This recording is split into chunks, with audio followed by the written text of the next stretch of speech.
Hey, salut bande de codeurs et bienvenue dans cette cinquième partie de notre tutoriel consacré à Django, le framework web MVC écrit en Python. Dans la partie précédente, la partie 4, on a vu deux choses principales. On a vu les formulaires, on a créé un formulaire qui nous a permis justement de saisir les choix relatifs à notre question. Et on a également vu le principe des vues génériques et comment est-ce qu'on pouvait les utiliser. Dans cette cinquième partie, on va voir quelque chose de différent, ce sont les tests, et plus particulièrement les tests automatisés. Alors, qu'est-ce que c'est que des tests et des tests automatisés? En fait, ça va être des routines, ça va être du code que vous allez écrire et qui vont vous permettre de vérifier automatiquement le fonctionnement du code que vous avez écrit précédemment. Les tests, ils peuvent se faire à différents niveaux. Nous, ce qu'on va faire, c'est qu'on va voir deux types de tests. On va voir un premier type de test qu'on appelle des tests unitaires qui visent à vérifier justement une petite portion de votre code, une partie de votre code qui par exemple va être une méthode, une fonction qui va avoir un objectif particulier. Et on va également voir dans une seconde partie un autre type de test qu'on appelle des tests fonctionnels, où là on va simuler le comportement d'un utilisateur en se rendant par exemple sur une page de notre application et vérifier que ce qui est à l'écran correspond bien à ce qu'on souhaite avoir. Et la question que vous pourriez vous poser si vous n'êtes pas habitué à ça, c'est pourquoi est-ce qu'il faudrait créer des tests? Eh bien, il y a différents cas de figure, mais que vous soyez seul à écrire une application, ou encore mieux si vous êtes à plusieurs, les tests vont se révéler très utiles. Si vous êtes seul, vous pouvez vous dire « attends, moi je connais mon code, il n'y a aucun problème ». Mais en fait, le problème le plus important, c'est que si vous développez depuis une semaine, un mois, voire même un an sur le même projet, même si vous êtes le seul dessus, vous ne vous souvenez pas forcément par cœur de ce que vous avez fait auparavant. Et le fait de développer une nouvelle fonctionnalité peut éventuellement faire péter ce que vous aviez écrit au préalable. Donc le fait d'écrire régulièrement des tests qui viennent justement s'assurer que les fonctionnalités que vous avez écrites petit à petit au fil du temps ne pètent pas sont toujours très utiles. Et on va voir justement dans ce tutoriel comment est-ce qu'on peut exécuter de manière automatique, c'est tout le principe, ces tests de manière régulière. Et lorsque vous êtes en équipe, et bien évidemment, vous n'êtes pas forcément tout le temps au courant à 100% de ce qui a été fait par vos collègues au travers du temps, et le fait que eux aient rédigé des tests concernant le développement qu'ils ont fait vous assure que vous, avec votre développement, vous n'allez pas casser ce que eux ont fait au préalable. Donc les tests ont une vraie importance. Et juste pour ajouter une dernière chose, sachez qu'il y a même des entreprises, des développeurs qui ont une philosophie très spéciale qui s'appelle le TDD, le Test Driven Development, où avant d'écrire quelques portions de code que ce soit, ils vont d'abord rédiger leurs tests. Ils vont déjà réfléchir aux problèmes, aux différentes problématiques qui se posent à eux, ils vont écrire leurs tests qui ne vont pas passer, bien évidemment quand ils vont les exécuter, et ensuite petit à petit ils vont venir écrire le code qui fait que ces tests vont être validés et vont passer au fil du temps. Enfin, peut-être que pour ceux qui ont l'habitude des tests, vous avez peut-être souvent entendu ce petit running gag qu'il y a dans les équipes de développement, moi je l'ai entendu plein de fois. À chaque fois que quelqu'un vous dit voilà, est-ce que le test a été écrit, il y a toujours un petit rigolo de développeur qui dit oui mais les gars, tester c'est douter. Mais bien évidemment, il faut que ça reste une joke et bien prendre conscience que les tests, ça reste très important dans le développement. Enfin, sachez juste que dans ce tutoriel, on va pas mettre en place d'intégration continue, de développement continu, mais sachez juste, pour ceux qui ne sont pas au courant, ne savent pas, c'est que tous ces tests que l'on va écrire, lorsque vous allez committer et pousser votre code sur un repository, il est possible, et c'est tout l'intérêt d'ailleurs, de lancer automatiquement toute la batterie de tests pour pouvoir faire valider ce push dans votre repository et vous assurer justement qu'il n'y a aucune erreur, aucune régression au niveau de votre code.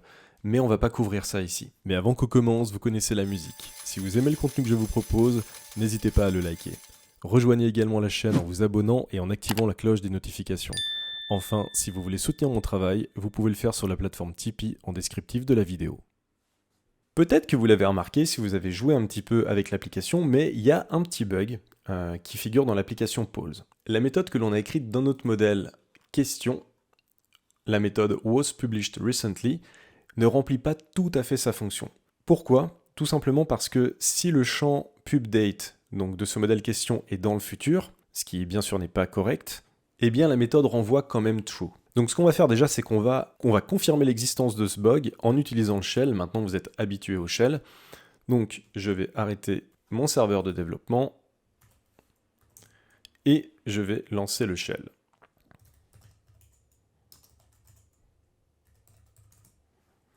Je vais remonter un petit peu ça pour que vous puissiez mieux voir. Et on est parti. On va juste importer quelques petites choses, maintenant vous êtes habitués. On va importer datetime. from Django.utils, on va importer également timezone. Et on va également, bien évidemment, importer notre modèle question. Maintenant, ce qu'on va faire, c'est que justement, on va créer une question, enfin juste là dans notre shell, qui va être dans le futur. Donc pour ça, on va l'appeler et on va la stocker dans une variable qu'on appelle future question. Et donc, on crée notre question. On va juste setter pubdate à un timezone.now, donc maintenant, et on va lui rajouter un delta time delta de 30 jours. Donc c'est une date, c'est une question qui va être créée. Alors j'ai oublié ça. Alors oui, j'ai oublié de fermer la parenthèse, voilà qui est fait. Je vérifie quand même juste ma variable. Ok, c'est bon, elle existe. Alors, maintenant ce que je vais faire, c'est que je vais justement demander, je vais appeler ma méthode pour voir si elle me retourne true. Et là, c'est un problème, on voit bien qu'elle me retourne true, alors que c'est, on peut dire que c'est plutôt faux. Un mois dans le futur, bah, c'est pas récent du tout, et puis ça n'a pas de sens. Donc voilà, on a vérifié via le shell, on va fermer notre shell, et maintenant ce qu'on va faire, c'est qu'on va vraiment rédiger le test. Alors je vais fermer ma console parce que j'en aurai pas besoin. Et un des endroits pour placer les tests pour une application, c'est le fichier test au pluriel.py qui est dans le répertoire de l'application. Ce qui va se passer, c'est que Django va automatiquement trouver les tests dans tous les fichiers dont le nom commence par test. Et ici, dans polls, alors je vais fermer ça, on voit qu'on a bien un fichier test.py. Donc voilà, et il nous invite justement à créer nos tests. Pour pas perdre de temps, je vais récupérer le code que j'avais mis de côté, préparé. Je vais dégager ce commentaire en anglais pour le moment, et on va commenter le code. Je vais supprimer cette ligne, voilà. Donc en fait, ici, on crée une classe qui hérite de test case, donc qui est fournie par Django, et on va définir une méthode.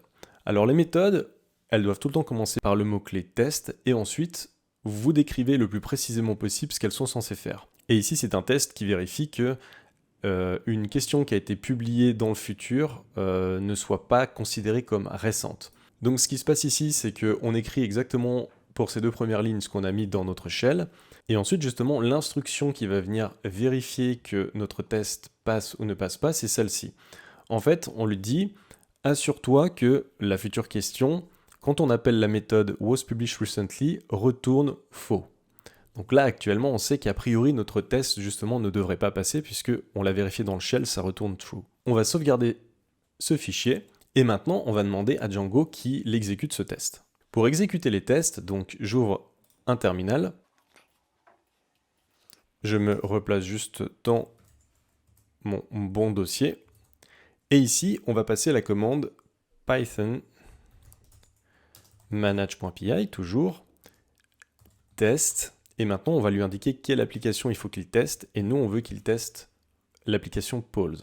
On exécute ça, et ici, vous voyez que, apparemment, les tests n'ont pas passé. Il a exécuté un test, évidemment, on n'en a écrit qu'un seul pour l'instant, et ça n'a pas fonctionné.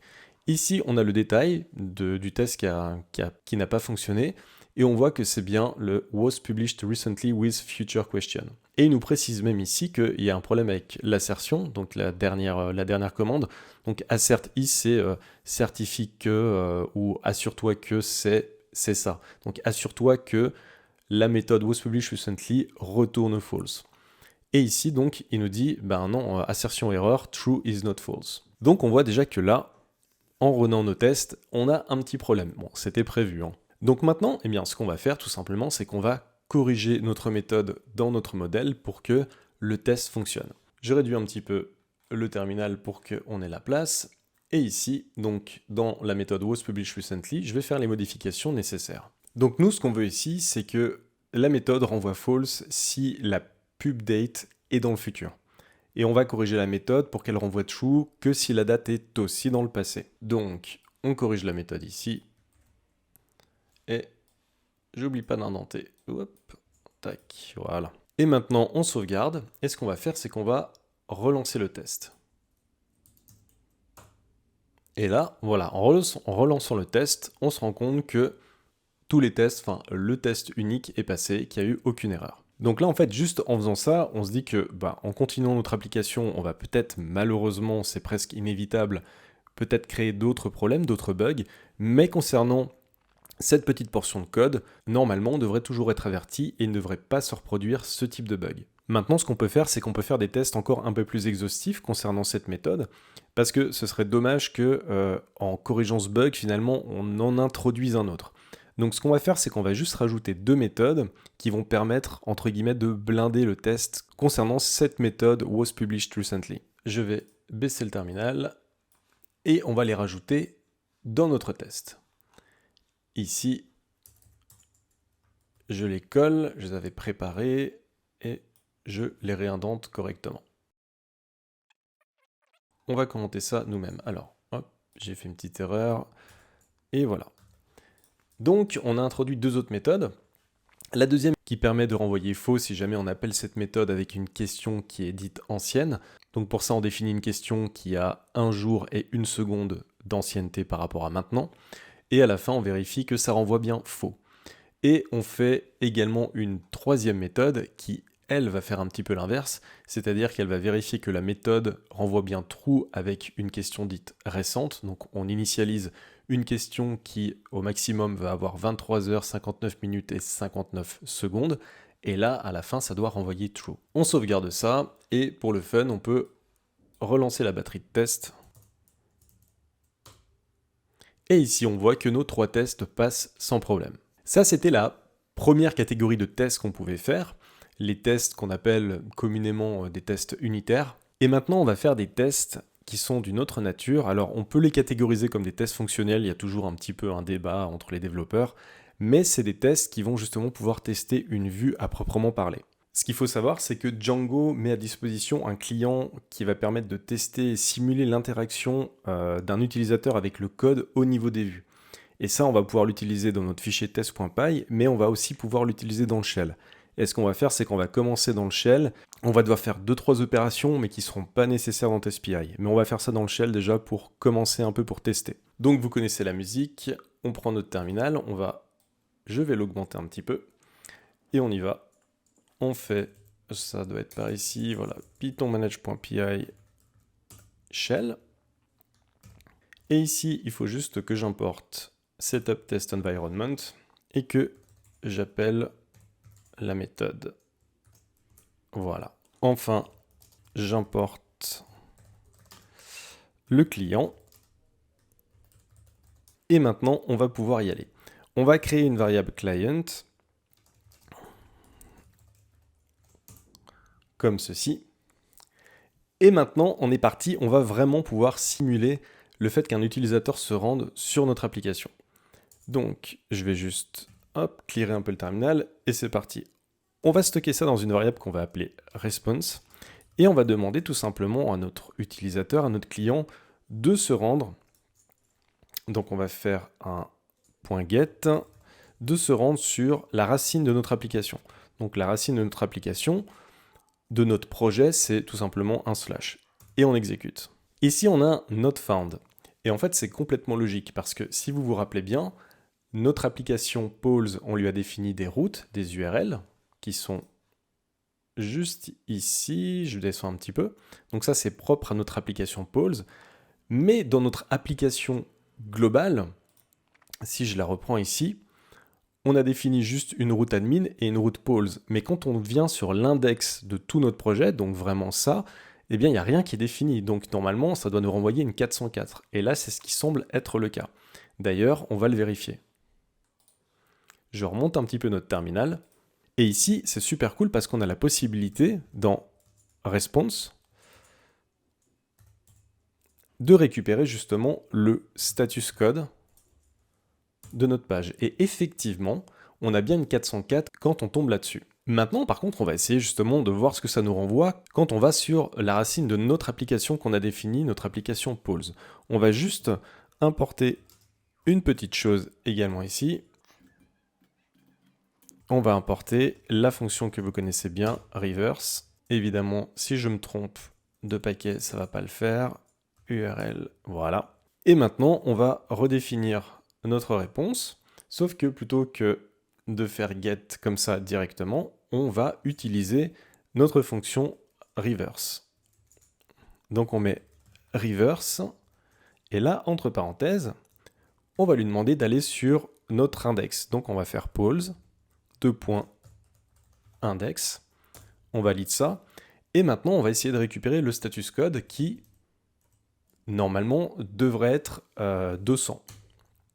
Et effectivement, ça veut dire qu'il nous renvoie bien quelque chose. Et là, ce qui est cool, c'est que, bien évidemment, dans response, on a d'autres choses. On a notamment content. Est-ce qu'il me le trouve? Oui.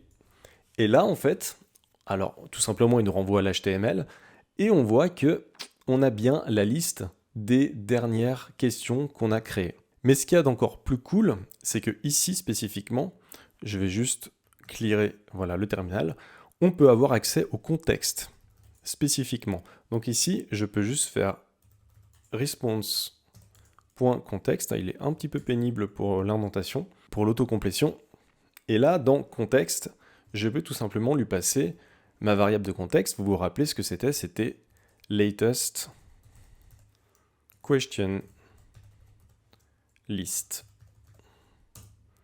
Et là, on a récupéré notre set de questions. Donc maintenant, vous savez utiliser un client, en tout cas dans le terminal. On va voir un petit peu plus tard comment l'utiliser vraiment à proprement parler dans nos tests. J'ai relancé notre serveur de développement et je vais vous montrer quelque chose. Dans mon admin, ce que j'ai fait entre-temps, c'est que j'ai modifié une question et ici, je lui ai mis une date qui est dans le futur, une date de publication dans le futur. Aujourd'hui, au moment où j'enregistre cette vidéo, on est le 10 janvier et je lui ai mis une date de publication au 18 janvier. Et ce qui se passe, c'est que si je vais sur mon site, et plus exactement à la racine de mon application, on voit que justement cette question s'affiche alors que dans la fonctionnalité, moi j'aimerais que s'affichent uniquement les questions dont la date de publication est récente, et pas les dates de publication, et pas les questions dont la date de publication est dans le futur. Dans la partie précédente du tutoriel, on a introduit une vue qui est basée sur la fameuse classe listView. Donc si on revient ici, dans View, on a ici notre vue index, notre index view qui est basée sur listView. Et ce qui lui renvoie la liste des questions, c'est la méthode getQuerySet. On va devoir corriger la méthode getQuerySet pour qu'elle vérifie aussi la date en la comparant avec TimeZoneNow. C'est un petit peu ce qu'on a fait déjà tout à l'heure. Donc ici, je vais juste faire mon import nécessaire. L'autocomplétion marche vachement mieux que dans le shell, je dois bien l'avouer, même si le shell est vraiment cool. TimeZone. Voilà, je me replace au bon endroit. Et ici, je modifie ma ligne en conséquence. Et là, en fait, ce que cette ligne fait, c'est que ça va renvoyer un set qui va contenir uniquement les questions dont le champ pubDate est plus petit ou égal, lighter or equal, je crois que LT c'est pour lighter or equal à maintenant. Donc autrement dit, plus ancien ou égal à maintenant. Et ce qu'on va faire, nous-mêmes, c'est qu'on va sauvegarder et puis on va retourner justement sur la liste du site et logiquement, cette question ne devrait plus apparaître, celle-là devrait être en premier et on devrait en avoir une autre qui est en dessous de quel est votre animal de compagnie préféré. Et effectivement, elle a bien disparu puisqu'elle était trop dans le futur. Alors ça, c'est bien parce qu'on a pu vérifier nous-mêmes que ça fonctionnait, mais bien évidemment, tout l'intérêt, c'est de pouvoir écrire des tests pour que ce genre de fonctionnalité soit testé automatiquement, sans qu'on ait besoin de le faire manuellement. Donc, on va s'y employer et écrire nos derniers tests qui vont justement utiliser client. On retourne dans notre fichier test. Pour l'instant, je vais fermer le terminal parce que je ne vais plus en avoir besoin. Et ce qu'on va faire, c'est que déjà, je vais commencer encore une fois par faire un import. Alors, je vais pouvoir récupérer directement cet import-ci. Je reviens là et je le mets à ce niveau. Je vais utiliser bien évidemment reverse. Ce qu'on va faire, c'est qu'on va également définir une fonction qui va nous aider à créer des questions automatiquement. Ça va être très pratique. Donc, je fais def create question et elle va prendre en paramètre bien évidemment son intitulé et on va lui donner également le nombre de jours auquel on veut faire publier cette question. Voilà, Hop, donc là, vous comprenez, on définit le temps basé sur le paramètre days qu'on a mis, on crée la question avec question texte et on lui attribue comme pub date time qu'on a défini juste au-dessus. Donc ça, voilà, ça va être une fonction générique qui va nous être très utile. Maintenant, on va créer une nouvelle classe qui justement va être destinée à contenir toutes les méthodes, tous les tests concernant notre vue index, concernant les questions. On va l'appeler question index view test. Bien évidemment, il faut qu'elle hérite de test case. Et ce qu'on va faire ici, c'est qu'on va faire 3 tests. Le premier test qu'on va faire, c'est si justement on n'a aucune question. Donc je ne l'ai peut-être pas expliqué tout à l'heure, mais évidemment ici, quand on exécute ces tests-là, c'est pas basé sur justement la base de données actuelle. C'est vraiment un petit écosystème qui se lance et qu'on va devoir créer pour tester les choses. Donc là, typiquement, le premier test que je veux faire, c'est que lorsque je vais sur mon index des questions, ma page index, et qu'il n'y a aucune question créée, donc que je ne crée aucune question dans mon test, je veux qu'il y ait le petit message qui s'affiche, vous savez, le fameux message qu'on a écrit normalement ici, pas de questions disponibles. Et d'ailleurs, ça, on va le sauvegarder. Donc je reviens ici, et on est parti, je vais écrire mon test. Donc je vais définir ma méthode, toujours commencer par test, et on va l'appeler tout simplement no questions. Et on n'oublie pas, voilà, de faire référence à la classe. On met les 2 points. Et donc ici, comme on a vu tout à l'heure, je définis ma réponse. Alors, hop, je l'avais gardé dans mon presse-papier. Donc comme tout à l'heure, je me rends sur mon index de mes questions. Et ici, on va faire plusieurs assertions. La première qu'on va faire, c'est, on l'a faite tout à l'heure en plus dans le terminal, c'est que on va vérifier que ça nous renvoie bien un code 200. Parce que on n'a peut-être aucune question, mais il ne faut pas que ça nous renvoie une 404. Ça fait absolument aucun sens. En plus, ça ne doit pas nous renvoyer une 404. Donc ici, on va faire assert equal. Donc tu vérifies que la réponse, et plus exactement le status code de la réponse, est égal à 200. Donc ça, c'est le premier test qu'on fait. Le deuxième test, la deuxième assertion, c'est que ici, on va vérifier que dans la page, dans la réponse, on ait bien un contenu spécifique. Donc moi, je veux que tu me vérifies que dans la réponse, il y ait le contenu. Donc normalement, il devrait trouver ça. Et enfin, la troisième assertion, c'est peut-être une des plus importantes, enfin elles sont toutes importantes, mais celle-là l'est d'autant plus, c'est que ici, on va mettre une assertion spécifique, assert query set equal, voilà c'est ça.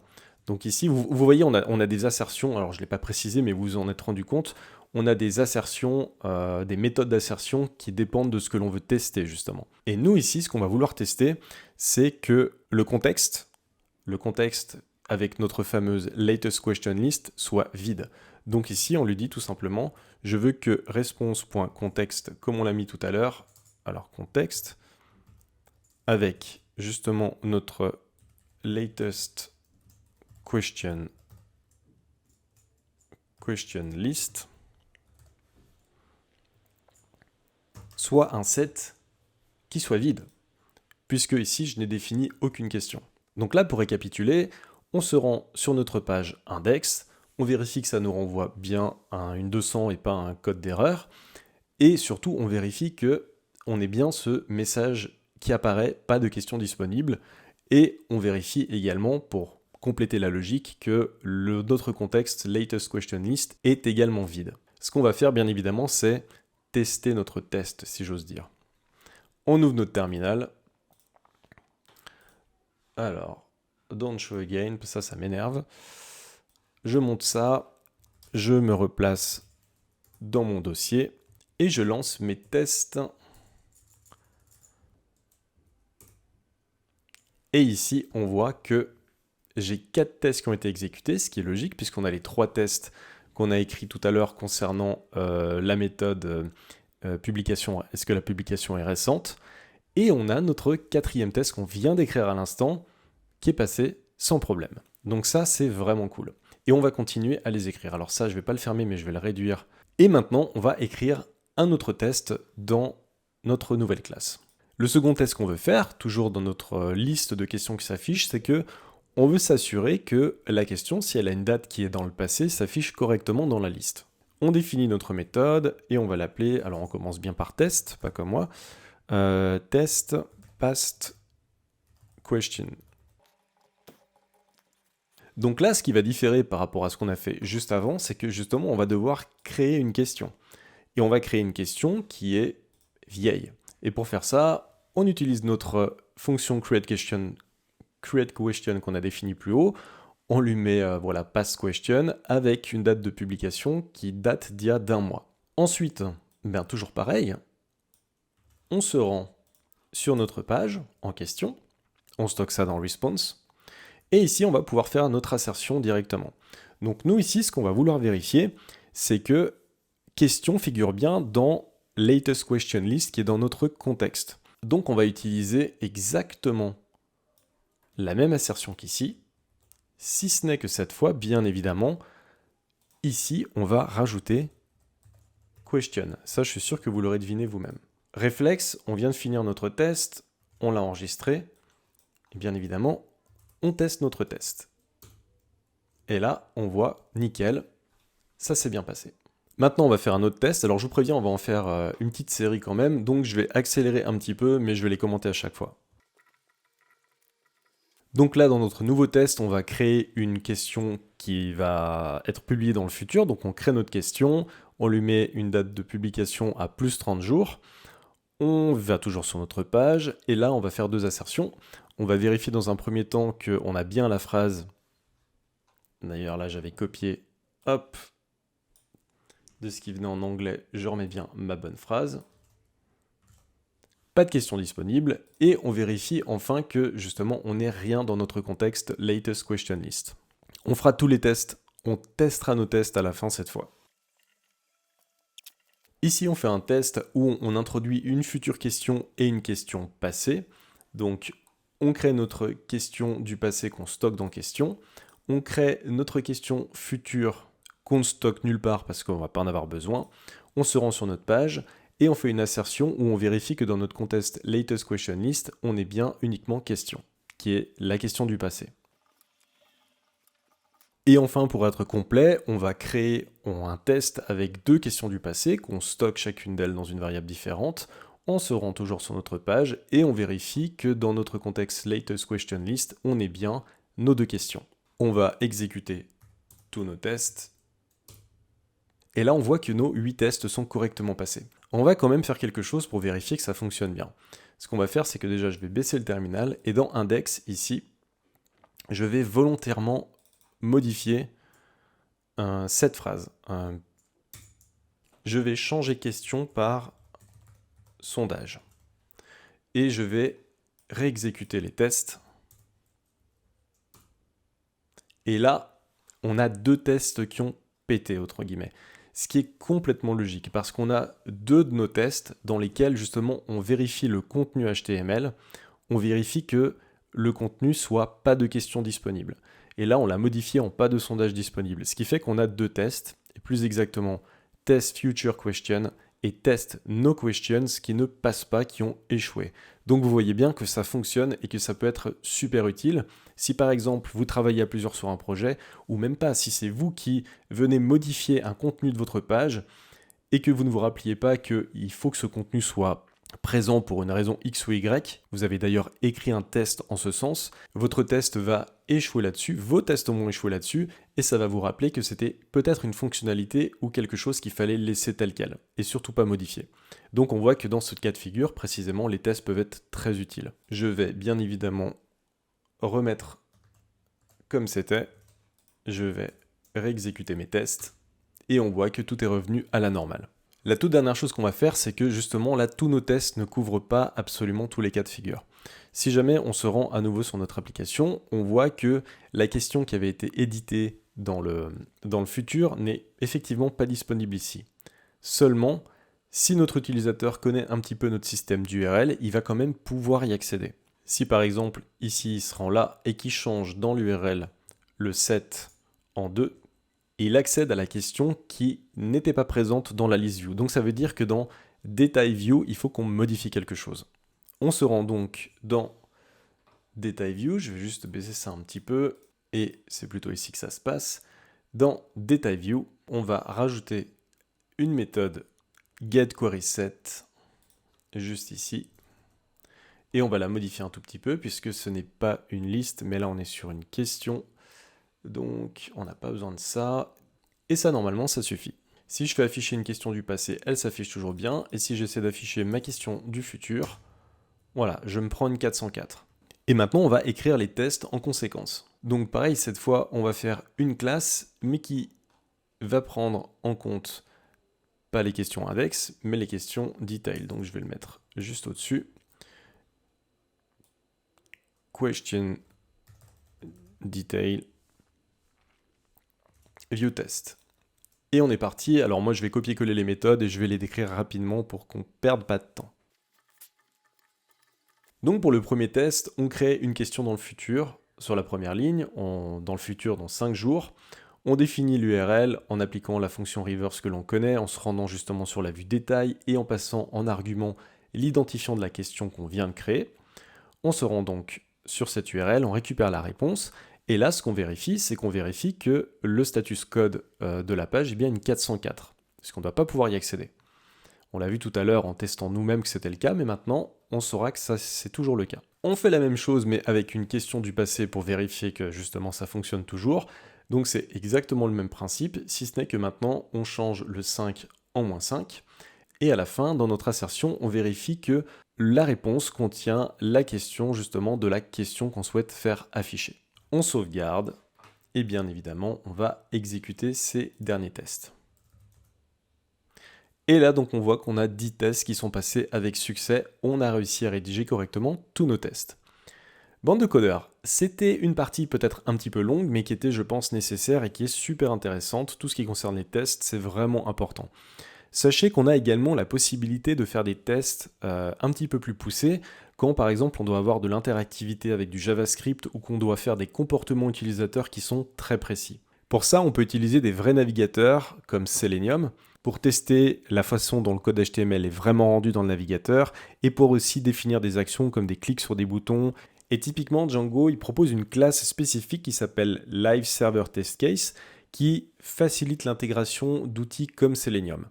Si jamais vous êtes intéressé pour savoir ce qu'on peut faire avec Selenium, sachez que j'avais fait une vidéo sur le sujet, où j'avais fait du web scrapping en Python avec Beautiful Soup et avec Selenium justement. C'était un projet qui permettait de récupérer des bons plans vacances de manière automatisée. Si jamais ça vous intéresse, voilà, la vidéo s'est affichée en haut à droite. Bande de codeurs, j'espère vraiment que cette partie vous a plu. Si c'est le cas, n'hésitez pas comme d'habitude à liker et à partager.